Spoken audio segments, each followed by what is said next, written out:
முருகேச முதலியார் பழனி கோவில் நிர்வாகியாக இருந்தவர். அவர் ஒரு நாள் தீவிர முருக பக்தரான சாதுசாமியிடம் சென்று, சாமி, என்னிடம் அளவில்லாமல் செல்வம் இருக்கிறது, ஆனால் பல காலமாக எனக்கு குழந்தை இல்லை. என்னுடைய குறை போக நான் என்ன செய்ய வேண்டும்? அதற்கு ஏதாவது வழி சொல்லுங்கள் என்று கேட்கிறார்.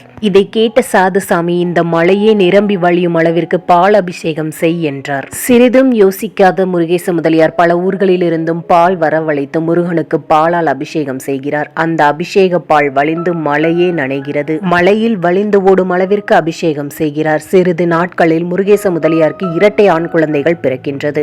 ஆனந்தம், பக்தி, உணர்ச்சி பெருக்கில் பழனிமலைக்கு ஓடி வந்த முருகேச முதலியார், சாமி, நான் ஒன்று கேட்டேன், ஆனால் முருகன் எனக்கு இரண்டாக கொடுத்து விட்டார். அதனால் நான் முருகப்பெருமனுக்கு மேலும் ஏதாவது செய்ய வேண்டும். என்ன செய்யலாம் என்று சொல்லுங்கள் என்று கேட்கிறான். அதற்கு பதிலளித்த சாதுசாமி, நீ கொடுத்தா முருகன் வாழப் போகிறான். அனைத்தும் அவனுடையது. உன்னுடைய ஆத்ம திருப்திக்காக அவனுக்கு தங்க தேர் செய்து வை என்றார். உடனே முருகேச முதலியாரும் தங்கத்தேர் செய்து வந்து கோவிலுக்கு காணிக்கையாக அளித்தார். அவர் அன்று காணிக்கையாக அளித்த தங்கத்தேர் தான் இன்றும் பழனிமலையில் பவனி வருகிறது. குழந்தை இல்லாதவர்கள் பழனி முருகனிடம் வேண்டிக் கொண்டு குழந்தை பிறந்தவுடன் இங்கு வந்து தங்கத்தேர் இழுப்பது இன்றும் முக்கிய வழிபாடாக இருந்து வருகிறது.